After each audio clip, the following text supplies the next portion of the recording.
नमस्कार, मी संजय भोकरे. आपण पाहताय जनप्रवास लाईव्ह. आज विषय घेऊन आलोय, एकनाथ शिंदे हे शांत का आहेत. सध्या चर्चेचा विषय तो आहे सध्या, आणि त्याच्यावर विश्लेषण करणं फार महत्वाचं आहे. ही शांतता वादळापूर्वीचीच आहे.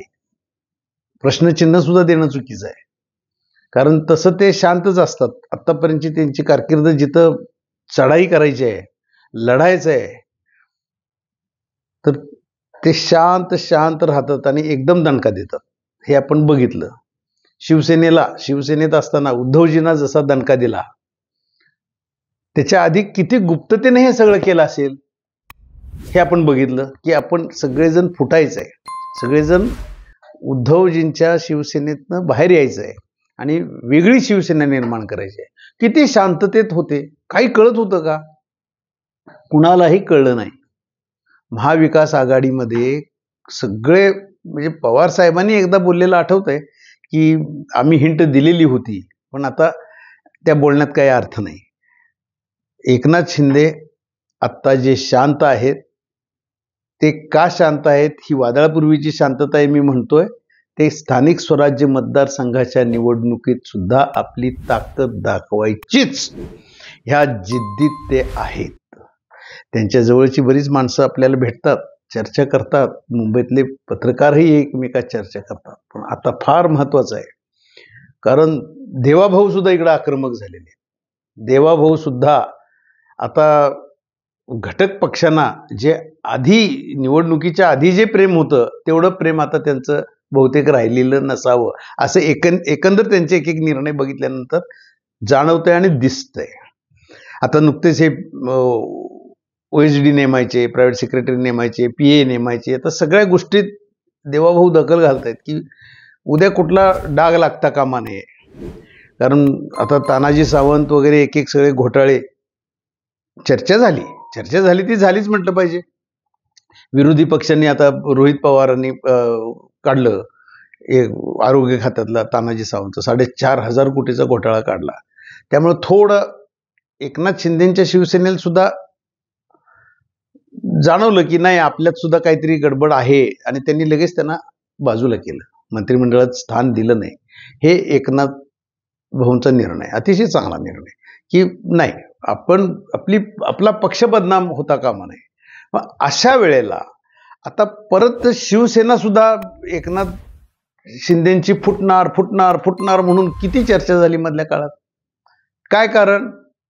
तर आता शिवसेनेचे खऱ्या अर्थानं एकनाथ शिंदेच्या शिवसेनेचे विराट कोहली कोण आहेत? तर उदय सामंतच आहेत. हे बोललं जाते. आता त्यांना विराट कोहली पण म्हणतात का? तर हमखास यश. आणि संजय राऊत साहेबांनी मध्ये काय सांगितलं? त्यांना उपमुख्यमंत्री पद दिलं जाणार आहे. आणि कुणाला? उदय सामंतजींना. आणि ते एकनाथ शिंदेची शिवसेना फुटून भारतीय जनता पक्षामध्ये विलीन करण्याचा त्यांचा मानस असणार, अशा पद्धतीचं काहीतरी चर्चा चालू झाल्या त्याच्यानंतर. आणि त्याच्यानंतर मात्र उदय सामंतनी आपला विराट कोहली दाखवला. धनाधन कोकणामध्ये कसे आता बाहेरचे, म्हणजे उबाटा गट फोडायचं चालू झालं. म्हणजे राऊत साहेबांनी हे बोलले नसते तर आणि परत एवढे आक्रमक झालेही नसते कदाचित उदय सामंतजी. पण उदय सामंतजी डिवचलं तर ते कोणाचे नाही. मग विराट कोहलीच्या बॅटिंग सारखं त्यांचं बॅटिंग चालू झाली त्यांची, आणि दनादन दांड्या उडाल्या सगळ्यांच्या. आणि त्यांनी बघता आता राजन साळवेंचाही प्रवेश झाला. ते सुद्धा 2-2, 3-3 टर्म आमदार झालेले. आणि आता एक असं जर का उबाटा गटाला सुरुंग लागला तर एकनाथ शिंदेची शिवसेना ही आणि भक्कम होणार आहे. आणि ह्याचं श्रेय उदय सामंतजींना जातंयच. आणि ते फुटणार आता हे सगळे वावड्या होत्या हे दिसून आले ना. अकारण बदनामी झाली ना. बदनामी करायचा प्रयत्न झाला. बदनाम कोण होत नसतं याच्यातनं. राजकारणात हे आरोप प्रत्यारोप होतच असतात. परंतु उदय सामंत हे आज राज्याचे नेते बघता झाले ना. आणि कणखर नेतृत्व म्हणून आज, आणि तरुणाईत तर ते लोकप्रिय आहेतच. आज तरुण वर्ग त्यांच्याकडे सगळीकडे आकर्षित होतोय. ते विदर्भ जाऊ देत, मराठवाड्यात जाऊ देत, खानदेशात जाऊ देत, पश्चिम महाराष्ट्रात तर काय आता ते उदय सामंतजींनी सगळीकडे झेप घेतले. पश्चिम महाराष्ट्रामध्ये विशेषतः पुणे घ्या, सांगली घ्या, कोल्हापूर घ्या, सातारा घ्या, सोलापूर घ्या, सगळीकडे ते म्हणजे एकनाथ शिंदेचे जे काही ठराविक शिलेदार आहेत त्यातले प्रमुख शिलेदार हे उदय सामंतजी आहेत. आणि हे शांत बसून एकनाथ शिंदेनी चालू केलेलं आहे हे काय भारतीय जनता पक्षाला कळत नाही. त्यामुळं तर आज देवाभाऊ सुद्धा अस्वस्थ आहेत की परत आता एक शिवसेना फोडली आपण, परंतु जी निर्माण केलेली ती शिवसेना आणि भक्कम व्हायला लागली आणि मोठी झाली तर काय, हे भारतीय जनता पक्षामधलं आतलं दुखणं असू शकतं. आणि उद्या स्थानिक स्वराज्य संस्थेत महायुती म्हणून एकत्रित निवडणुका लढवायच्या ठरल्या तर एकनाथ शिंदे सुद्धा जास्तीत जास्त सीटा मिळवण्याचा प्रयत्न करणार. मुंबईत सुद्धा त्यांना आपली ताकद दाखवायचीच आहे, यापूर्वी दाखवत आलेच ते.